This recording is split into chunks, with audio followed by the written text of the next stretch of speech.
RBC का पूरा नाम क्या है? आरबीसी का पूरा नाम रेड ब्लड सेल है, जिसे हिंदी में लाल रक्त कणिकाएं कहते हैं। इन्हें एरेथ्रोसाइट्स भी कहा जाता है। 2. आरबीसी की खोज किसने की? आरबीसी की खोज एंटोन वैन लीeuwenhoek ने 1674 में अपने ही बनाए गए माइक्रोस्कोप से की थी। उन्होंने पहली बार जीवित रक्त कोशिकाओं को देखा और उनका वर्णन किया। 3. मनुष्यों में आरबीसी का औसत जीवनकाल कितना होता है? एक स्वस्थ मनुष्य में आरबीसी का औसत जीवनकाल लगभग 120 दिन होता है। इस अवधि के बाद पुरानी और क्षतिग्रस्त आरबीसीएस को शरीर द्वारा नष्ट कर दिया जाता है और नई आरबीसीएस का निर्माण होता है। 4. वयस्कों में आरबीसी का निर्माण किस अंग में होता है? वयस्कों में आरबीसी का निर्माण मुख्य रूप से अस्थि मज्जा बोन मैरो में होता है। ये लंबी हड्डियों जैसे जांघ की हड्डी फीमर और चपटी हड्डियों जैसे पसलियों और श्रोणि पेल्विस में पाया जाता है। 5. भ्रूण में आरबीसी का निर्माण किस अंग में होता है? भ्रूण में आरबीसी का निर्माण मुख्य रूप से यकृत, लिवर और प्लीहा स्प्लीन में होता है। जन्म के बाद यह कार्य अस्थि मज्जा में स्थानांतरित हो जाता है। 6. पुरुषों में आरबीसी की सामान्य संख्या कितनी होती है? पुरुषों में आरबीसी की सामान्य संख्या 4.5 से 5.5 मिलियन प्रति घन मिलीमीटर घन रक्त होती है। ये संख्या महिलाओं की तुलना में थोड़ी अधिक होती है। 7. महिलाओं में आरबीसी की सामान्य संख्या कितनी होती है? महिलाओं में आरबीसी की सामान्य संख्या 4.0 से 5.0 मिलियन प्रति घन मिलीमीटर घन रक्त होती है। मासिक धर्म के कारण महिलाओं में आरबीसी की संख्या पुरुषों की तुलना में थोड़ी कम हो सकती है। 8. आरबीसी में कौन सा वर्णक पिगमेंट पाया जाता है? आरबीसी में हीमोग्लोबिन नामक एक विशेष वर्णक पाया जाता है। यही वर्णक ऑक्सीजन को बांधता है और आरबीसी को लाल रंग देता है। 9. आरबीसी का मुख्य कार्य क्या है? आरबीसी का मुख्य कार्य फेफड़ों से ऑक्सीजन को शरीर के सभी ऊतकों और कोशिकाओं तक पहुंचाना है। साथ ही ये कोशिकाओं से कार्बन डाइऑक्साइड को वापस फेफड़ों तक ले जाने में भी मदद करता है ताकि उसे बाहर निकाला जा सके। 10. एक आरबीसी का औसत व्यास कितना होता है? एक स्वस्थ आरबीसी का औसत व्यास लगभग 7.8 माइक्रो एम होता है। 11. एक स्वस्थ आरबीसी का आकार कैसा होता है? एक स्वस्थ आरबीसी का आकार उभयावतल बाइकॉन्केव डिस्क जैसा होता है। इसका मतलब है कि ये दोनों तरफ से अंदर की ओर धंसा हुआ होता है, जिससे इसका सतह क्षेत्र बढ़ जाता है। 12. आरबीसी का लाल रंग किस कारण से होता है? आरबीसी का लाल रंग हीमोग्लोबिन में मौजूद लौह आयन युक्त हीम घटक के कारण होता है। जब हीमोग्लोबिन ऑक्सीजन से जुड़ता है तो इसका रंग चमकदार लाल हो जाता है। 13. एक आरबीसी का औसत आयतन एमसीवी कितना होता है? एक आरबीसी का औसत आयतन मीन कॉर्पस्कुलर वॉल्यूम 86 फेम्टोलीटर एफएल होता है। ये आरबीसी के आकार को मापने में मदद करता है। 14. वो रक्त का पीएच क्या है जिसमें आरबीसी सबसे अच्छा कार्य करते हैं? आरबीसी 7.35 से 7.45 के पीएच मान पर सबसे अच्छा कार्य करते हैं। यह एक हल्का क्षारीय अल्कलाइन वातावरण होता है। यदि पीएच इस सीमा से बाहर हो जाता है तो हीमोग्लोबिन की ऑक्सीजन ले जाने की क्षमता प्रभावित हो सकती है। 15. आरबीसी निर्माण के लिए कौन सा विटामिन आवश्यक है? आरबीसी निर्माण के लिए विटामिन B12, कोबालमिन और विटामिन B9 फॉलिक एसिड जैसे विटामिन आवश्यक है। इनकी कमी से मेगालोब्लास्टिक एनीमिया हो सकता है। 16. आरबीसी निर्माण के लिए कौन सा खनिज आवश्यक है? आरबीसी निर्माण के लिए सबसे महत्वपूर्ण खनिज लोहा आयन है, क्योंकि ये हीमोग्लोबिन का एक अभिन्न अंग है। इसके अलावा तांबा कॉपर भी आवश्यक है। 17. पुराने आरबीसी का विनाश किस अंग में होता है? पुराने और क्षतिग्रस्त आरबीसी का विनाश मुख्य रूप से प्लीहा स्प्लीन में होता है, जिसे आरबीसी का कब्रिस्तान भी कहा जाता है। यकृत लिवर भी इस प्रक्रिया में भाग लेता है। 18. आरबीसी का वैज्ञानिक नाम क्या है? आरबीसी का वैज्ञानिक नाम एरिथ्रोसाइट है, जो ग्रीक शब्दों एरिथ्रोस लाल और साइटोस कोशिका से बना है। 19. आरबीसी की संख्या कम होने से कौन सा रोग होता है?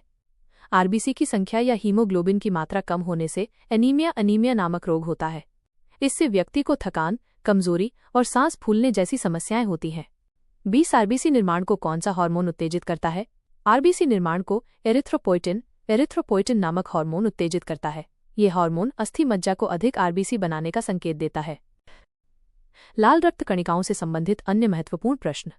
21. एरिथ्रोपोइटिन हार्मोन का स्रवण किस अंग से होता है? एरिथ्रोपोइटिन हार्मोन का स्रवण मुख्य रूप से गुर्दे किडनीज द्वारा होता है। जब रक्त में ऑक्सीजन का स्तर कम हो जाता है तो गुर्दे इस हार्मोन को स्रावित करते हैं। 22. एनीमिया क्या है? एनीमिया एक चिकित्सीय स्थिति है जिसमें रक्त में हीमोग्लोबिन की मात्रा या आरबीसी की संख्या सामान्य से कम हो जाती है, जिससे शरीर के ऊतकों को पर्याप्त ऑक्सीजन नहीं मिल पाती है। 23. पॉलीसाइथीमिया क्या है? पॉलीसाइथीमिया वो स्थिति है जिसमें रक्त में आरबीसी की संख्या सामान्य से बहुत अधिक हो जाती है, जिससे रक्त गाढ़ा हो जाता है। ये रक्त के थक्के जमने ब्लड क्लॉट्स का जोखिम बढ़ा सकता है। 24 आरबीसी का असामान्य आकार किस रोग में होता है? आरबीसी का असामान्य आकार सिकल सेल एनीमिया जैसे आनुवंशिक रोगों में होता है, जिसमें आरबीसी हंसिए सिकल के आकार के हो जाते हैं। 25 किस रोग में आरबीसी सामान्य से जल्दी नष्ट हो जाते हैं?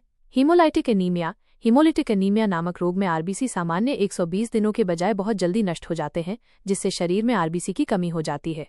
26 एक आरबीसी की औसत मोटाई कितनी होती है? एक आरबीसी की औसत मोटाई किनारे पर लगभग 2.5 माइक्रोमीटर और केंद्र में लगभग 1 माइक्रोमीटर होती है। 27 आरबीसी के लिए ऑस्मोटिक फ्रेजिलिटी टेस्ट किस लिए किया जाता है? ये टेस्ट आरबीसी की झिल्ली की स्थिरता और नाजुकता फ्रेजिलिटी को मापने के लिए किया जाता है। इसका उपयोग ये पता लगाने में होता है कि क्या आरबीसी असामान्य रूप से आसानी से टूट जाते हैं। 28 पुरुषों में हीमाटोक्रिट का मान कितना होता है? पुरुषों में हीमाटोक्रिट रक्त में आरबीसी का प्रतिशत का मान 40% से 54% के बीच होता है। 29 महिलाओं में हीमाटोक्रिट का मान कितना होता है? महिलाओं में हीमाटोक्रिट का मान 36% से 48% के बीच होता है। 30 वंशानुगत स्फेरोसाइटोसिस में आरबीसी झिल्ली का कौन सा प्रोटीन अनुपस्थित होता है? वंशानुगत स्फेरोसाइटोसिस में आरबीसी झिल्ली का स्पेक्ट्रिन प्रोटीन अनुपस्थित होता है, जिससे आरबीसी गोल और नाजुक हो जाते हैं। 31 रेटिकुलोसाइट क्या है? रेटिकुलोसाइट एक अपरिपक्व इमेच्योर आरबीसी है, जिसमें अभी भी नाभिक का अवशेष होता है। ये अस्थि मज्जा से रक्त प्रवाह में निकलता है और 1-2 दिनों में परिपक्व आरबीसी बन जाता है। 32 प्रतिदिन कितने प्रतिशत आरबीसी बदल जाते हैं? प्रतिदिन लगभग 1% आरबीसी बदल जाते हैं, जिससे शरीर में आरबीसी की संख्या स्थिर बनी रहती है। 33 हीमोग्लोबिन के किस भाग में लोहे आयन का अणु होता है?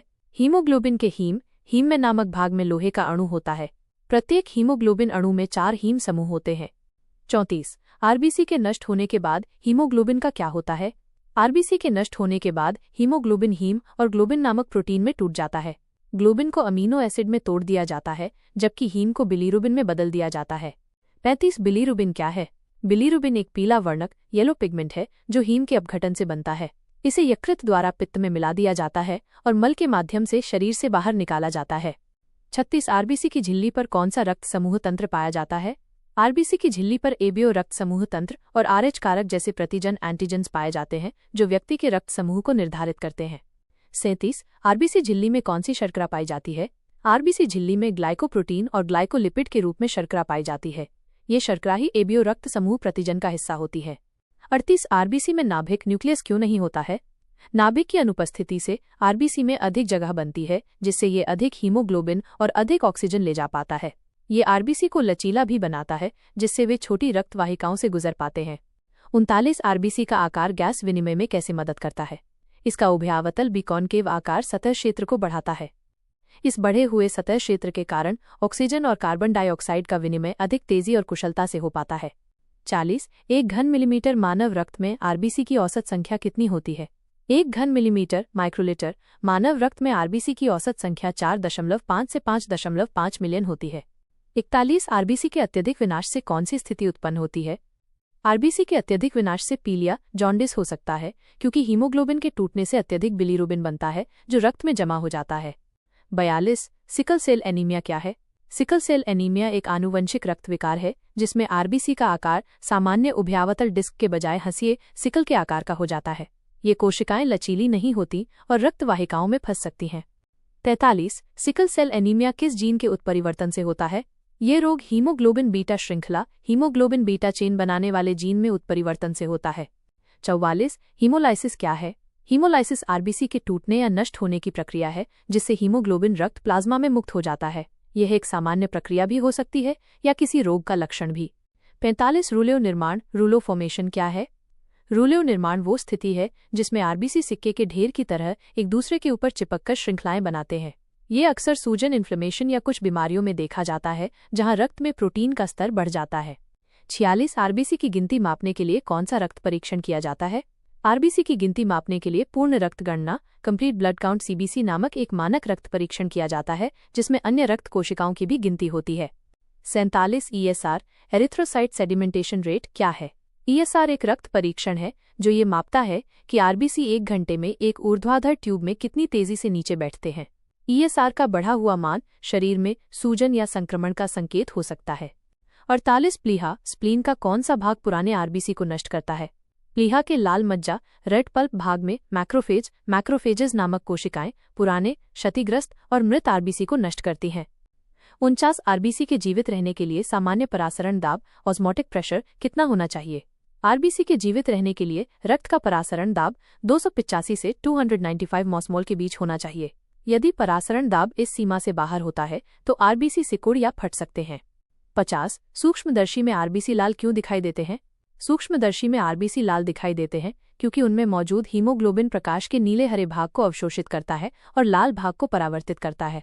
हमारी आंखें केवल परावर्तित लाल प्रकाश को देखती हैं। मुझे उम्मीद है कि ये विस्तृत उत्तर आपकी सभी जिज्ञासाओं को संतुष्ट करेगा।